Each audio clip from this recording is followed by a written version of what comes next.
Extrait de Un purgatoire, roman de Denis Monette, paru aux éditions Logique, 1996. Chapitre 1. Ce curieux ménage ne tournait plus rond depuis belle lurette. Après le bref « meilleur » de ce mariage, le pire s'était amorcé. Dès que Solange osait manifester une contrariété, son époux lui lançait « C'est ta ménopause, ça finira par passer !» Solange de se taire, comme toujours, ou de pleurer en silence, à défaut de hurler. Mylène, témoin discret, prenait la défense de sa mère en disant au paternel « Papa, tu ne trouves pas que tu vas un peu trop loin ?» Et lui, de répondre d'un ton impatient « Oh, tu es pareil à elle, braillarde, incapable de te tenir sur tes jambes !» Et la Benjamine se taisait de peur d'avoir à encaisser la hargne destinée à sa mère. Elle rêvait du jour où elle quitterait le toit familial, contrairement à sa mère qui, malgré tout, s'y ancrait encore. « Je reste avec lui pour les enfants », avait maintes fois répondu Solange lorsque ses sœurs l'incitaient à partir. Mais quels enfants ? Claudie était mariée, Stéphane ne vivait plus à la maison et Mylène avait 22 ans. « Tu sais, maman, tu pourrais refaire ta vie », lui avait murmuré il y a quelque temps sa Mylène adorée. Ce à quoi la mère avait répondu « Pour ce qu'il en reste de ma vie, à mon âge, ton père va changer, la sagesse va venir, tout vient à point à qui sait attendre, tu sais. » Douce consolation de celle qui, jadis très belle, voyait les rides sur son visage, quelques fleurs de cimetière sur ses mains et les grandes cernes noires autour des yeux, rançon de ses nuits blanches à l'attendre. Il s'était marié il y a 30 ans. Elle, dans l'euphorie de ses 27 ans, lui, sur un coup de tête du même âge. « Cette jeune fille va te faire une bonne épouse et te donner de beaux enfants », lui avait dit sa mère. Des 3 sœurs Briard, Solange était la plus jolie. Fabienne, l'aînée, en voie d'être infirmière, n'avait rien pour plaire.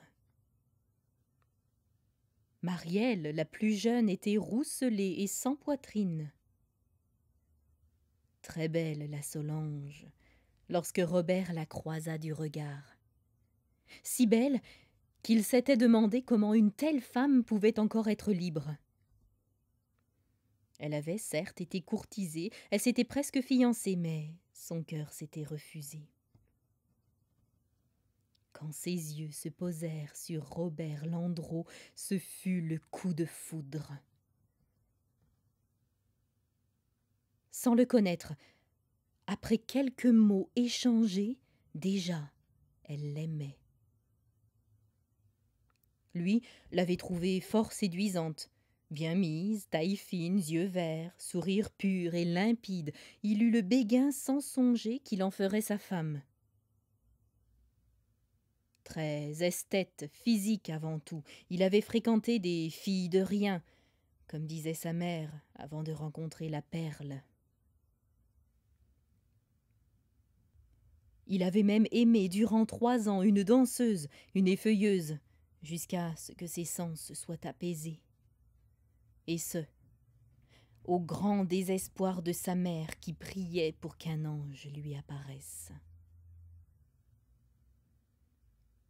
Quelques mois de fréquentation, et ils s'épousèrent un samedi de septembre dans la plus stricte intimité.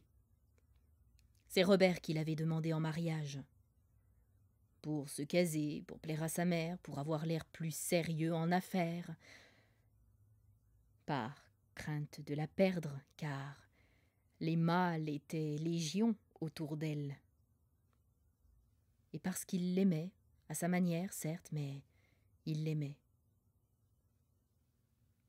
Galopin depuis ses 20 ans, il était temps pour lui de s'assagir et fonder un foyer. Solange Briard était la femme tout indiquée. Elle avait accepté sans même y réfléchir. Il était beau, charmant, bien élevé, et il aimait rire. Bon vivant, les sorties avec lui étaient splendides. Il dansait comme un Valentino et les femmes se pâmaient devant lui. Élégant, de bonne famille, c'était le parti rêvé. Quand on avait dit à Solange qu'il avait butiné, elle avait détourné la tête comme pour ne pas entendre. Ce qui comptait, c'était l'avenir et non le passé, ce futur qu'ils allaient bâtir ensemble comme ils l'avaient tant de fois répété. Que dire de tous les présents qu'il lui avait offerts et de ces lettres enflammées qui les accompagnaient? Parce que Robert Landreau, à l'aube de la conquête, était aussi poète. Un voyage de noces précipité en Ontario, près des chutes Niagara, et elle s'était donnée à son mari, vierge. Parce que Robert, faisant outrage à sa réputation, l'avait toujours respectée.